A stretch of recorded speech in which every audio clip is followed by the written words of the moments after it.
Item ಯಾವುದೇ ಇರಲಿ try ಮಾಡಿ ಆಚಿ ಚಿಕನ್ ಮಸಾಲಾ. ಆಚಿ ಚಿಕನ್ ಮಸಾಲಾ.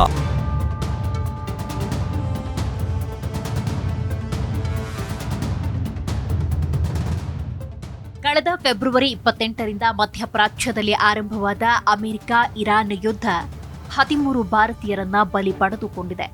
ಇದರಲ್ಲಿ ಬಹುತೇಕರು ತೈಲ ಟ್ಯಾಂಕರ್ಗಳ ನಾವಿಕ ಸಿಬ್ಬಂದಿಯಾಗಿದ್ದಾರೆ. ಇದೇ ರೀತಿ ಗಲ್ಫ್ ಭಾಗದಲ್ಲಿ 3 ಭಾರತೀಯರು ನಾಪತ್ತೆಯಾಗಿದ್ದಾರೆ. ಈ ಕುರಿತು ಕೇಂದ್ರ ಸರ್ಕಾರದ ಮೂಲದ ಮಾಹಿತಿ ಲಭ್ಯವಾಗಿದ್ದು, ಹಾರ್ಮುಜ್ ಜಲಸಂಧಿಯಲ್ಲಿ ಸುರಕ್ಷಿತ ಸಂಚಾರ ವಿಚಾರವಾಗಿ ಭಾರತ ತೀವ್ರ ಕಳವಳ ವ್ಯಕ್ತಪಡಿಸಿರುವುದನ್ನು ಸ್ಪಷ್ಟಪಡಿಸಿದೆ. ಮಧ್ಯಪ್ರಾಚ್ಯ ಸಂಘರ್ಷದಲ್ಲಿ ಭಾರತೀಯರ ರಕ್ತ ಹರಿದಿರುವುದು ವಿಪರ್ಯಾಸವೇ ಸರಿ. ಕಳೆದ ಫೆಬ್ರವರಿ 28ರಂದು ಆರಂಭವಾದ ಈ ಯುದ್ಧ ಗಲ್ಫ್ ಭಾಗದಲ್ಲಿ ಭಾರೀ ಅಶಾಂತಿಗೆ ಕಾರಣವಾಗಿದೆ. ಅದರಲ್ಲೂ ಹಾರ್ಮುಜ್ ಜಲಸಂಧಿಯಲ್ಲಿ ಕಂಡುಬಂದಿರುವ ಉದ್ವಿಗ್ನತೆ ಭಾರತವನ್ನ ಬಹುವಾಗಿ ಕಳವಳಕ್ಕೆ ಗುರಿ ಮಾಡಿದೆ. ಯುದ್ಧದ ಕಾರಣಕ್ಕಾಗಿ ಗಲ್ಫ್ ಭಾಗದಲ್ಲಿ ಒಟ್ಟು 13 ಭಾರತೀಯರು ಜೀವ ಕಳೆದುಕೊಂಡಿದ್ದಲ್ಲದೆ 3 ಭಾರತೀಯ ನಾಗರಿಕರು ನಾಪತ್ತೆಯಾಗಿರುವುದು ಆತಂಕಕ್ಕೆ ಕಾರಣವಾಗಿದೆ. ಹಾರ್ಮುಜ್ ಜಲಸಂಧಿಯ ಮೂಲಕ ಸಾಗುವ ಹಡಗುಗಳ ಮೇಲೆ ನಡೀತಾ ಇರುವ ನಿರಂತರ ದಾಳಿಗಳು ಭಾರತೀಯರ ಜೀವವನ್ನ ಕಸಿದುಕೊಳ್ಳಲು ಪ್ರಮುಖ ಕಾರಣ. ಕ್ಷಿಪಣಿಗಳ ದಾಳಿಗಳು ತೈಲ ಟ್ಯಾಂಕರ್ಗಳನ್ನು ಗುರಿಯಾಗಿಸಿಕೊಳ್ತಾ ಇದ್ದು, ಕೆಲವು ಪ್ರಕರಣಗಳಲ್ಲಿ ಭಾರತೀಯ ನಾವಿಕರು ತಮ್ಮ ಪ್ರಾಣ ಕಳೆದುಕೊಂಡಿದ್ದಾರೆ. ಹಾರ್ಮುಜ್ ಜಲಸಂಧಿಯಲ್ಲಿ ಭಾರತೀಯ ನಾವಿಕನ ಸಾವಿಗೆ ಭಾರತ ಕಳವಳ ವ್ಯಕ್ತಪಡಿಸಿದೆ. ಹಾರ್ಮುಜ್ ಜಲಸಂಧಿಯಲ್ಲಿ ವಾಣಿಜ್ಯ ಸಾಗಣೆ ಮತ್ತು ಸಮುದ್ರ ಸುರಕ್ಷತೆಗೆ ಬೆದರಿಕೆ ಇದೆ ಅಂತ ಭಾರತ ಹೇಳಿಕೊಂಡಿದೆ. ಈ ಕುರಿತು ಇರಾನ್ ಪ್ರತಿನಿಧಿಗಳಿಗೆ ಭಾರತ ಸಮನ್ಸ್ ಕೂಡ ಜಾರಿ ಮಾಡಿದೆ. ಅಮೆರಿಕ ಅಧ್ಯಕ್ಷ ಡೊನಾಲ್ಡ್ ಟ್ರಂಪ್ ಇಸ್ರೇಲ್ ಜೊತೆಗೆ ಸೇರಿ ನಡೆಸಿದ ಆಪರೇಷನ್ ಎಪಿಕ್ ಫ್ಯೂರಿ ಅಡಿಯಲ್ಲಿ ಇರಾನ್ ವಿರುದ್ಧ ಮಿಲಿಟರಿ ಕ್ರಮ ತೆಗೆದುಕೊಂಡ ನಂತರ ಮತ್ತು ಟೆಹರಾನ್ ಪ್ರತೀಕಾರದ ದಾಳಿಗಳನ್ನು ಆರಂಭಿಸಿದ ನಂತರ 13 ಭಾರತೀಯರ ಸಾವು ಮತ್ತು 3 ಭಾರತೀಯರ ನಾಪತ್ತೆ ಪ್ರಕರಣ ದಾಖಲಾಗಿದೆ. ಈ ಸಂಘರ್ಷ ವಿಶ್ವದ ಅತ್ಯಂತ ಜನನಿಬಿಡ ಇಂಧನ ಕಾರಿಡಾರ್ಗಳಲ್ಲಿ ಒಂದಾದ ಹಾರ್ಮುಜ್ ಜಲಸಂಧಿಯ ಮೂಲಕ ಸಾಗಣೆಯನ್ನ ತೀವ್ರವಾಗಿ ಅಡ್ಡಿಪಡಿಸಿದೆ.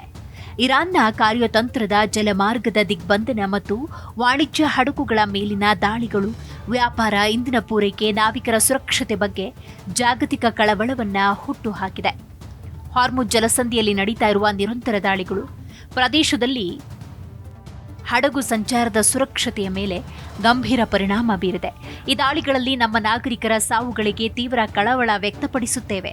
ಭಾರತೀಯರ ಸುರಕ್ಷತೆ ನಮ್ಮ ಆದ್ಯತೆಯಾಗಿದ್ದು, ಈ ವಿಚಾರದಲ್ಲಿ ಸಂಘರ್ಷ ನಿರತ ರಾಷ್ಟ್ರಗಳ ಗಮನ ಸೆಳೆದಿದ್ದೇವೆ ಅಂತ ಕೇಂದ್ರ ಸರ್ಕಾರದ ಅಧಿಕೃತ ಮೂಲಗಳು ಸ್ಪಷ್ಟಪಡಿಸಿವೆ. ಕಳೆದ ಜೂನ್ನಲ್ಲಿ ಆಂಟಿ ಸೆಟೆಬೆಲ್ಲಾ ಹಡಗಿನ ಮೇಲೆ ಅಮೆರಿಕ ನಡೆಸಿದ ದಾಳಿಯಲ್ಲಿ 3 ಭಾರತೀಯ ನಾವಿಕರ ಸಾವು ಸಂಭವಿಸಿತು.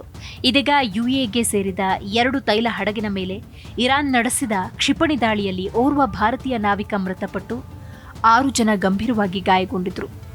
ಹೌದು, ಇರಾನ್ ದೇಶಗಳ ಬಂದರುಗಳ ಮೇಲೆ ಅಮೆರಿಕ ಮತ್ತೆ ಕಠಿಣ ನೌಕಾ ದಿಗ್ಬಂಧನ ಹೇರಿದ್ದು, ಇದರ ಬೆನ್ನಲ್ಲೇ ಮಧ್ಯಪ್ರಾಚ್ಯದಲ್ಲಿ ಯುದ್ಧದ ಕಾರ್ಮೋಡ. ಅಮೆರಿಕದ ಈ ಕ್ರಮಕ್ಕೆ ತೀವ್ರ ಆಕ್ರೋಶ ವ್ಯಕ್ತಪಡಿಸಿರುವ ಇರಾನ್ ಇಡೀ ಮಧ್ಯಪ್ರಾಚ್ಯದ ತೈಲ ಮತ್ತು ಅನಿಲ ರಫ್ತನ್ನ ಸಂಪೂರ್ಣವಾಗಿ ಸ್ಥಗಿತಗೊಳಿಸುವುದಾಗಿ ನೇರ ಎಚ್ಚರಿಕೆ ಕೊಟ್ಟಿದೆ. ಇದೇ ವೇಳೆ ಅಮೆರಿಕ ಮತ್ತು ಅದರ ಮಿತ್ರ ರಾಷ್ಟ್ರಗಳ ಹಿತಾಸಕ್ತಿಗೆ ಸಂಬಂಧಪಟ್ಟಂತೆ ತೈಲ ಮತ್ತು ಅನಿಲ ರಫ್ತು ಮಾರ್ಗಗಳು ಗುರಿಯಾಗಬಹುದು ಎಂದು ಎಚ್ಚರಿಕೆ ನೀಡಿದೆ. ಮಾತ್ರವಲ್ಲ, ಇರಾನ್ನ ಶಕ್ತಿಶಾಲಿ ಮಿಲಿಟರಿ ಪಡೆಯಾದ ಇಸ್ಲಾಮಿಕ್ ರೆವಲ್ಯೂಷನರಿ ಗಾರ್ಡ್ ಕಾರ್ಪ್ಸ್ ಅಧಿಕೃತ ಹೇಳಿಕೆ ಬಿಡುಗಡೆ ಮಾಡಿದ್ದು, ಈ ಪ್ರದೇಶದಿಂದ ತೈಲ ರಫ್ತು ಪ್ರಕ್ರಿಯೆ ಎಲ್ಲರಿಗೂ ಇರಬೇಕು, ಇಲ್ಲದಿದ್ದರೆ ಯಾರಿಗೂ ಇರೋದಿಲ್ಲ ಅಂತ ಗುಡುಗಿದೆ.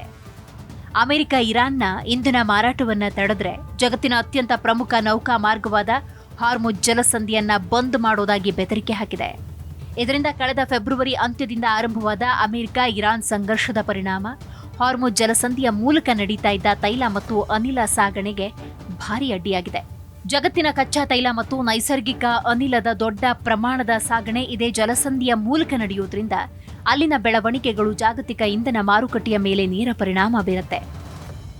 ಅಮೆರಿಕ ಇರಾನ್ ಮೇಲೆ ನಡೆಸಿದ ವೈಮಾನಿಕ ದಾಳಿಗಳಿಗೆ ಪ್ರತಿಯಾಗಿ ಬಹ್ರೇನ್ ಮತ್ತು ಕುವೈತ್ನಲ್ಲಿರುವ ಅಮೆರಿಕ ಸೇನಾ ನೆಲೆಗಳ ಮೇಲೆ ಐಆರ್ಜಿಸಿ ದಾಳಿ ನಡೆಸಿದೆ ಅಂತ ತಿಳಿದು ಬಂದಿದೆ. ಅಮೆರಿಕ ತನ್ನ ನೌಕಾಪಡೆಯ ಮೂಲಕ ಹಿಂದೂ ಮಹಾಸಾಗರ ತೈಲ ಮತ್ತು ಅನಿಲ ಸಾಗಣೆ ಮಾರ್ಗಕ್ಕೆ ಅಡ್ಡಿಯನ್ನುಂಟು ಮಾಡಿದೆ. ಹೀಗಾಗಿ ಅಮೆರಿಕ ಮತ್ತು ಅದರ ಮಿತ್ರ ರಾಷ್ಟ್ರಗಳಿಗೆ ಅನುಕೂಲವಾಗಿರುವ ಇತರ ತೈಲ ರಫ್ತು ಮಾರ್ಗಗಳು ಮುಚ್ಚಲ್ಪಡುವ ಸಾಧ್ಯತೆ ಇದೆ ಅಂತ ಐಆರ್ಜಿಸಿ ಹೇಳಿದೆ. ಹೌದು, ಜಗತ್ತಿನ ಕಚ್ಚಾ ತೈಲ ಮತ್ತು ನೈಸರ್ಗಿಕ ಅನಿಲದ ದೊಡ್ಡ ಪ್ರಮಾಣದ ಸಾಗಣೆ ಇದೇ ಜಲಸಂಧಿಯ ಮೂಲಕ ನಡೆಯುವುದರಿಂದ ಅಲ್ಲಿನ ಬೆಳವಣಿಗೆಗಳು ಜಾಗತಿಕ ಇಂಧನ ಮಾರುಕಟ್ಟೆಯ ಮೇಲೆ ನೇರ ಪರಿಣಾಮ ಬೀರ್ತಾ ಇದೆ.